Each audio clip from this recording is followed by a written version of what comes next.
jemaat Tuhan, ini waktunya untuk kita memberi.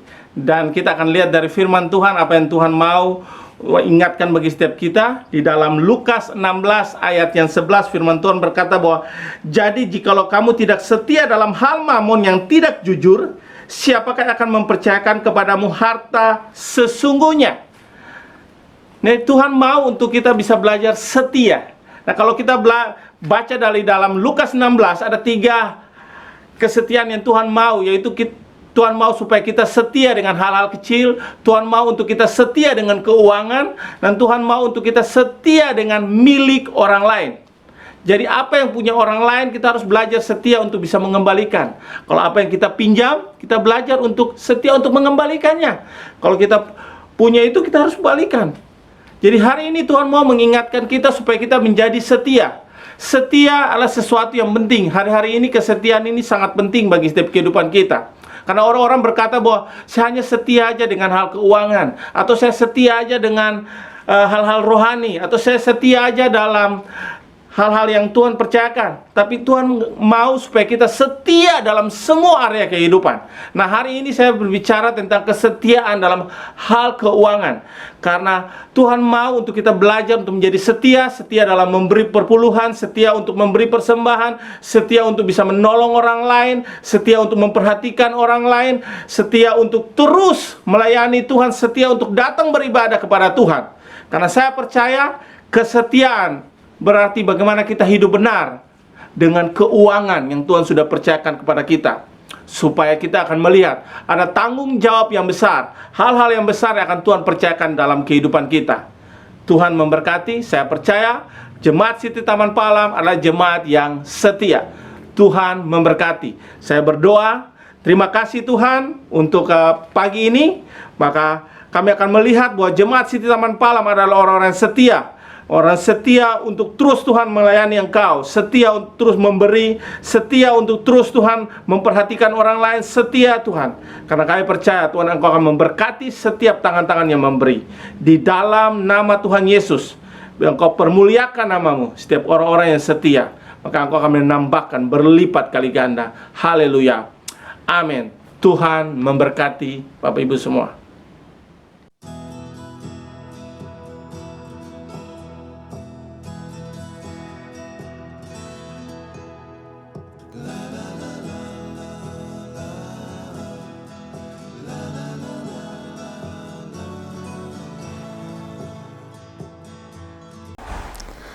Shalom semua, terima kasih.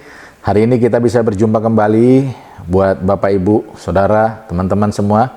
Dan senang sekali, hari ini saya mau berbagi tentang kebenaran firman Tuhan. Dan sebelum kita mendengarkan firman Tuhan, mari kita sama-sama berdoa. Bapak, terima kasih.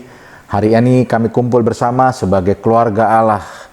Dan kami membutuhkan Tuhan. Dan biarlah firman yang kami dengar hari ini sungguh-sungguh menguatkan setiap kami. Terima kasih ya Tuhan, kami buka hati buat firman-Mu, nyatakan Tuhan, buat kami semua yang mendengarkannya, supaya kami punya kekuatan yang baru, menghadapi situasi yang sulit, situasi yang hari ini tidak biasa, tapi kami punya Tuhan yang luar biasa. Urapi kami semua, dan kami buka telinga kami ya Tuhan, ajar kami untuk mendengar seperti seorang murid, dan kebenaran-Mu yang kami dengar ini, akan menjadi rema dalam hidup kami. Ajar kami untuk tidak hanya punya pengetahuan saja, tapi kami melakukannya dalam hidup kami.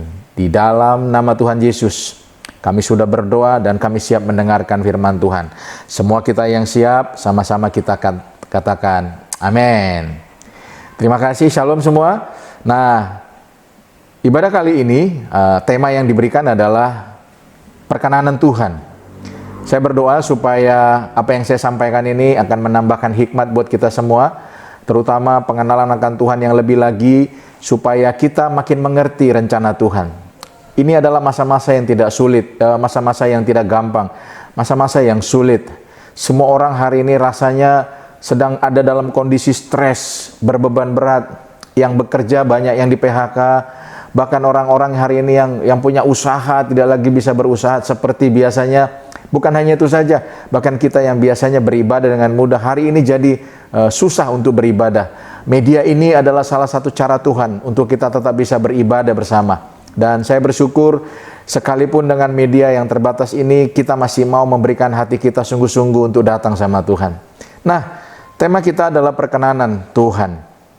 Alkitab tidak mencatat secara spesifik definisi tentang perkenanan Tuhan. Nah, ini percaya ini anugerah buat kita semua, kekayaan yang Tuhan berikan buat kita supaya kita bisa mengerti lebih dalam. Ya, Tuhan mau mengasihi kita karena kita adalah orang-orang yang nyata berkenan di hadapan Tuhan. Perkenanan Tuhan itu berbeda dengan kebaikan Tuhan bagi kita semua. Ya, kebaikan Tuhan adalah apa yang Tuhan kerjakan buat hidup kita. Ya, Dia baik, bahkan dalam situasi yang seperti ini, kebaikan Tuhan tidak pernah hilang. Kebaikan Tuhan tidak pernah berkurang. Kita yang kadang merasa kebaikan Tuhan berkurang. Sesungguhnya sampai hari ini pemeliharaan Tuhan itu sempurna buat kita semua. Perkenanan Tuhan tidak datang hanya untuk kenyamanan kita, tetapi pemikirannya mengarahkan tujuan supaya rancangannya atas hidup kita boleh tergenapi. Perkenanan Tuhan juga bukan kita dapat dengan kerja keras. Saudara, tetapi Anda hanya menerimanya saja. Walaupun demikian, perkenanan itu harus dicari dan dinanti dengan penuh pengharapan. Perkenanan Tuhan selalu tersedia, termasuk dalam keadaan yang membosankan dan stres yang seperti ini. Selalu tersedia, dan Tuhan menyediakan bagi kita semua. Perkenanan Tuhan sudah diberikan kepada kita, bukan karena apa yang kita lakukan, tetapi karena keberadaan kita yang adalah anak-anaknya. Bayangkan, kalau kita hari ini menerima perkenanan Tuhan, saya percaya hidup ini mungkin masalah kan tetap ada, pergumulan tetap ada, tantangan tetap ada. Tapi percayalah, kita akan jauh lebih baik menghadapinya. Mari, saya mau berdoa hari ini supaya kita terus mengejar perkenanan dari Tuhan. Mari kita lihat firman Tuhan. Di Kejadian 6 ayat 5-9. Ya, Kejadian 6 ayat 5-9. Ketika dilihat Tuhan bahwa kejahatan manusia besar di bumi dan bahwa segala kecenderungan hatinya selalu membuahkan kejahatan semata-mata, maka menyesallah Tuhan bahwa Ia telah menjadikan manusia di bumi dan hal itu memilukan hatinya. Ayat ke-7, berfirmanlah Tuhan, Aku akan menghapuskan manusia yang telah kuciptakan itu dari muka bumi, baik manusia maupun hewan dan binatang-binatang melata dan burung-burung di udara, sebab aku menyesal bahwa aku telah menjadikan mereka. Ayat 8, tetapi Nuh mendapat kasih karunia di mata Tuhan. Sampai di sini dulu, nanti kita baca ayat 9 berikutnya. Ayat 8 mengatakan, tetapi Nuh mendapat kasih karunia di mata Tuhan. Dalam terjemahan versi web, Alkitab mencatat begini, tetapi Nuh mendapat perkenanan di mata Yahweh, di mata Allah. Ya, kata perkenanan itu muncul, artinya yang favor itu di ayat yang ke-8 menurut versi Alkitab web. Nah, itu sebabnya perkenanan itu sangat penting dalam hidup kita. Orang yang mendapat perkenanannya akan mendapat promosi dan menjadi pemenang karena mendapat keuntungan yang telah ditetapkan bagi mereka. Kalau perkenanan itu turun, maka pasti akan ada promosi dari Tuhan. Kalau perkenanan itu turun, maka kita akan jadi pemenang. Sebab dengan kita mendapat perkenanan, maka yang tidak bisa akan bisa kita lakukan bersama dengan Tuhan. Sebab perkenanan itu digenapi karena kehadirannya di dalam hidup kita. Pertanyaan yang harus kita pikirkan adalah begini, bagaimana caranya ya supaya tetap tinggal dalam perkenanan Tuhan? Ya, itu menjadi perenungan kita dalam ibadah hari ini. Bagaimana caranya supaya kita tetap tinggal dalam perkenanan Tuhan? Perkenanan Tuhan itu sudah ada dan Dia hadir dalam hidup kita. Nah, mari kita lihat ayat yang ke-9. Walaupun Allah pernah menyesal, tapi ternyata ayat 9, ayat 8 dikatakan Nuh mendapat kasih karunia di mata Tuhan. Nah, ayat 9 berkata begini, inilah riwayat Nuh. Nuh adalah seorang yang benar dan tidak bercela di antara orang-orang sejamannya. Dan Nuh itu hidup bergaul dengan Allah. Kalau mau kita hidup tetap berkenan di dalam Tuhan, tetap tinggal dalam perkenanan Tuhan, maka kita belajar dari Nuh. Siapa Nuh? Alkitab mencatat, Nuh adalah seorang yang benar. Ya, seorang yang benar. Apa artinya sih orang benar? Yang pertama, orang benar itu adalah orang yang mentaati hukum dan aturan. Artinya orang benar adalah orang yang hidup menurut apa kata firman Tuhan. Hidupnya selalu sejajar, selaras dengan firman Tuhan. Orang benar bukan sekedar jadi orang Kristen. Banyak orang Kristen belum tentu jadi orang benar. Sebab orang benar, dia menjadikan firman Tuhan menjadi standar hidupnya. Dan firman Tuhan itulah tuntunan untuk dia melakukan apa saja. Pertanyaan buat kita hari ini, apakah kita sungguh-sungguh dituntun oleh Allah lewat kebenaran firman Tuhan? Atau kita berjalan menurut kebenaran kita sendiri? Atau kita berjalan menurut keinginan kita sendiri? Saya berdoa, kita memutuskan hari ini, kita mau berjalan menurut apa kata firman. Hari ini, dengan situasi yang ada, dengan kondisi yang ada, banyak sekali orang-orang berjalan, bukan lagi apa kata Tuhan, tapi apa kata keadaan. Makanya banyak orang dengan masa-masa sulit ini, dia sepertinya mulai menyimpang dari kebenaran. Dia mulai lari dari kebenaran. Dia berjalan menurut kehendaknya sendiri. Bahkan yang sangat menyedihkan, mereka menjadi serupa dengan dunia. Padahal firman Tuhan bilang, janganlah kamu menjadi serupa dengan dunia. Kita diminta oleh Tuhan, kita dituntut oleh Tuhan sebagai orang benar, tidak boleh sama dengan orang dunia. Itu sebabnya, mari semua kita kembali, hiduplah menurut apa kata firman. Bukan lagi menurut apa kata dunia, bahkan bukan menurut apa kita, tapi apa kata firman, itulah yang harus kita kerjakan. Supaya kita bisa tinggal tetap dalam perkenanannya. Tidak ada jalan lain, kita harus jadi orang benar. Hidup menurut apa kata firman Tuhan. Yang kedua dari kata orang benar berarti begini, berperilaku benar dan berkarakter benar. Masihkah kita hari ini berperilaku benar enggak? Di masa-masa yang sulit ini, masihkah kita hidup dengan cara-cara yang benar enggak? Atau kita mulai sama dengan cara-cara orang lain? Perilaku kita, karakter kita justru di masa-masa yang sulit ini harus tetap benar di mata Tuhan. Jangan takut dengan situasi yang ada. Jangan takut dengan kondisi yang ada. Percayalah, segala sesuatu boleh digoncang.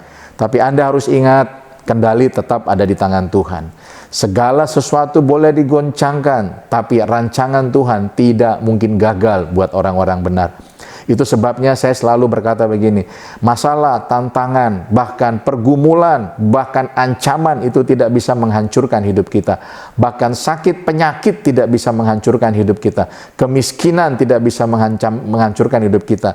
Tapi yang bisa menghancurkan hidup kita adalah begini, ketika kita tidak lagi berjalan dalam kebenaran. Sebab kalau kita berjalan dalam kebenaran, firman Tuhan, maka segala respon, tindakan, perilaku kita pasti akan sesuai dengan firman. Dan Tuhan pasti akan selalu memberikan perkenanan buat setiap kita. Mari saya dorong hari ini semua kita, kondisi ini akan menunjukkan sebenarnya siapa kita sesungguhnya. Ibadahmu akan terlihat lewat kondisi ini. Apakah selama ini kamu sungguh-sungguh beribadah kepada Tuhan? Atau kamu hanya sambilan saja, karena rutinitas saja. Tapi kondisi yang sulit ini akan memunculkan siapa kita. Saya senang sekali waktu perkataan di Yakobus berkata, anggaplah suatu kebahagiaan apabila kamu jatuh ke dalam berbagai-bagai pencobaan. Kata pencobaan di situ mengambil dari bahasa aslinya perasmos. Perasmos itu artinya begini, diuji, datang dari luar. Sesuatu yang datang dari luar untuk memunculkan apa yang ada di dalam kita. Yakobus 1 ayat yang kedua. Sesuatu yang datang dari luar untuk membuktikan apa yang ada di dalam kita. Amin. Mau tahu apa yang di dalam kita? Tidak ada jalan lain. Hanya lewat ujian, lewat pencobaan yang diizinkan. Makanya kita berkata begini, anggaplah suatu kebahagiaan. Karena setiap ujian yang datang, setiap pencobaan yang datang, itu bukan untuk menghancurkan hidup kita, tapi hanya untuk memunculkan apa yang ada di dalam kita. Saya percaya, kalau Anda terus hidup dalam kebenaran, saya percaya kebenaran itu akan muncul dari dalam hidup kita. Lewat apa? Lewat respon kita terhadap segala sesuatu. Bagaimana kita meresponi segala sesuatu dan apa respon kita terhadap segala sesuatu, itu sangat ditentukan apa yang ada di dalam kita. Kalau selama ini yang di dalam kita bukan kebenaran, maka respon-responnya pasti sama seperti dunia. Tapi kalau apa yang di dalam kita adalah kebenaran, maka respon-respon kita pasti sama seperti apa kata firman. Mari putuskan hari ini, saya mau jadi tetap orang benar. Sekalipun sulit, sekalipun rasanya nggak mungkin. Dunia, orang-orang sudah tidak lagi mau dalam kebenaran. Tapi saya memutuskan, saya mau tetap hidup dalam kebenaran. Amin. Amin. Itu sebabnya mari hari ini jadi orang benar. Izinkan sesulit apapun, tetaplah berjalan dalam tuntunan Tuhan. Tetaplah berjalan sesuai dengan firman Tuhan. Kata benar, orang benar juga artinya adalah orang-orang yang dibenarkan oleh Allah. Kita ini orang dibenarkan oleh Allah. Dulu saya berdosa, tapi ketika saya jadi orang benar, itu bukan karena usaha saya, tapi karena waktu saya bertobat sungguh-sungguh, saya mengaku Yesus jadi Tuhan dan Juru Selamat saya meninggalkan semua dosa-dosa saya tidak lagi hidup dalam dosa, saya jadilah orang benar di hadapan Tuhan. Amin. Dan saya percaya janji Tuhan buat orang benar sangat banyak. 7 kali orang benar jatuh, dia bangkit lagi. Tapi orang fasik binasa. Warisan buat orang benar disediakan, tapi buat orang fasik itu adalah penderitaan. Doa orang benar bila dengan yakin didoakan, sangat besar kuasanya. Mari jadi orang benar, tinggal dalam perkenanan Tuhan. Pertama, jadilah orang benar. Yang kedua, apa yang dimiliki dari Nuh? Yang kedua, selain dia orang benar, dia juga ternyata begini, tidak bercela di antara orang-orang sezamannya. Tidak bercela, tidak ada celah. Artinya apa? Nuh adalah orang-orang yang berintegritas. Kata tidak bercela artinya kita harus jadi orang-orang yang berintegritas. Apa itu berintegritas? Buat saya sederhana saja. Berintegritas artinya begini, perkataan kita, pikiran kita, dan perbuatan kita harus sama. Apa yang saya pikirkan, apa yang saya perkatakan, dan apa yang saya lakukan harus sama. Kalau saya bilang saya mengasihi Tuhan, maka pikiran saya harus sama dengan perkataan saya, dan harus sama dengan perbuatan saya. Hari-hari ini, orang dengan situasi yang kondisi seperti ini, mereka tidak lagi berintegritas. Mereka menghalalkan segala cara. Kadang-kadang mereka menjadi curang dalam kehidupan. Harusnya mereka menolong, tapi justru mencari untung di masa-masa yang sulit. Oh bukan, tidak boleh cari untung. Tapi saya percaya, sebagai orang-orang yang berintegritas, kita tahu menempatkan diri yang benar. Sebab kalau kita diberkati, pasti untuk jadi berkat buat orang lain. Makanya hari ini, jadilah orang-orang yang berintegritas. Perkataanmu, pikiranmu, dan perbuatanmu sama. Sama seperti Yesus. Perkataan Yesus, perbuatan Yesus, dan pikiran Yesus itu sama. Kalau dia bilang, saya mengasihi kamu, dia buktikan lewat perkataan, dia buktikan lewat pikirannya, dan dia buktikan lewat kelakuannya. Yang kedua, arti kata tidak bercela adalah begini, hidup sama dengan fakta dan kebenaran. Dia akan hidup jelas dimanapun dia berada, adalah orang yang sama. Samakah kita waktu kita di rumah sama di kantor? Apakah kita orang yang sama? Kalau di rumah kita orang yang baik, bapak yang baik, suami yang baik, pria yang baik, ibu yang baik, wanita yang baik. Samakah kita waktu ada di rumah sama di kantor?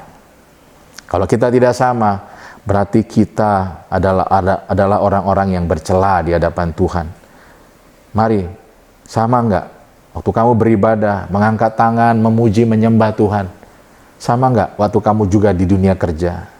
Waktu kamu di ibadah takut Tuhan, samakah waktu kamu juga ada dalam dunia bisnis? Jangan pakai topeng lagi. Banyak orang Kristen hari ini suka pakai topeng. Mereka orang yang berbeda ketika ada di rumah sama di kantor. Mereka orang yang berbeda ketika ada di gereja dan di rumah. Coba tanya sama suami, sama istri, bahkan sama dirimu sendiri. Apakah saya orang yang sama? Waktu saya ada di rumah, sama di gereja? Apakah saya orang yang sama ketika saya ada di kantor dan di gereja? Itu pertanyaan yang kita perlu renungkan. Kalau kita mau mengalami hidup terus dalam perkenanan Tuhan, tinggal tetap dalam perkenanan Tuhan, mari belajar dari Nuh jadi orang yang tidak bercela. Apalagi arti dari orang tidak bercela? Hidup sesuai dengan kebenaran. Amin.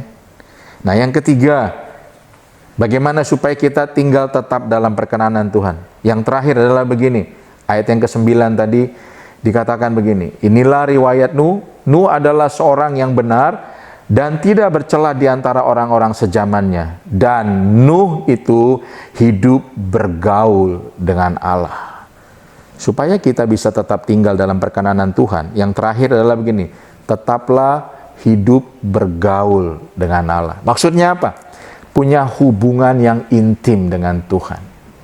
Setiap pagi apa yang kita lakukan sebelum kita mengerjakan segala aktivitas kita, biarlah Tuhan yang menjadi paling utama yang kita kerjakan dalam hidup kita.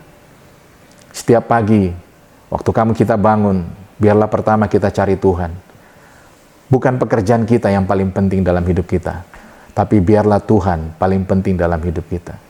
Bergaul dengan Tuhan, bukan hanya datang mendekat lewat doamu, lewat pujian penyembahanmu. Tapi begini, waktu ada masalah, waktu ada tekanan, kamu bersedia untuk mencari Tuhan, untuk datang sama Tuhan, membawa semua pergumulan kita sama Tuhan.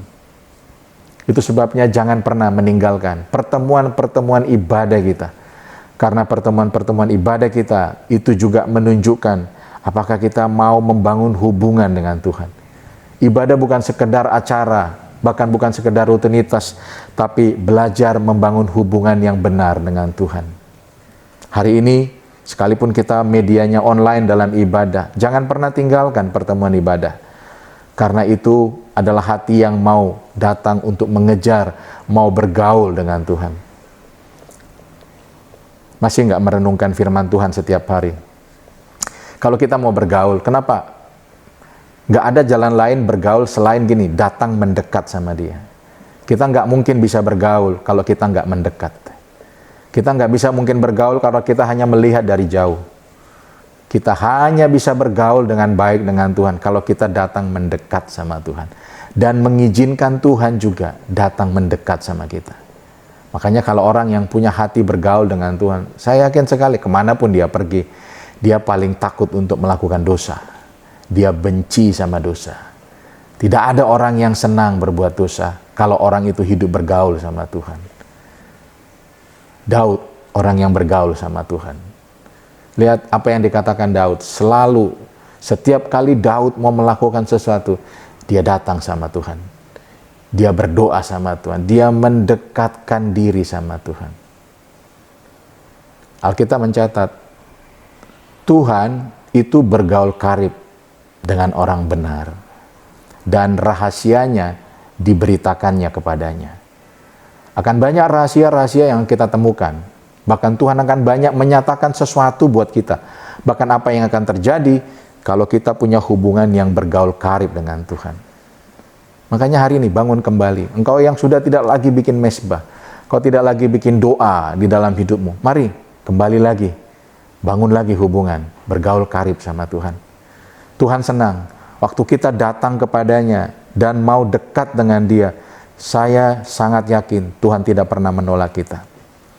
Apa yang menjadi penghalang kamu dekat dengan Tuhan? Satu saja, dosa.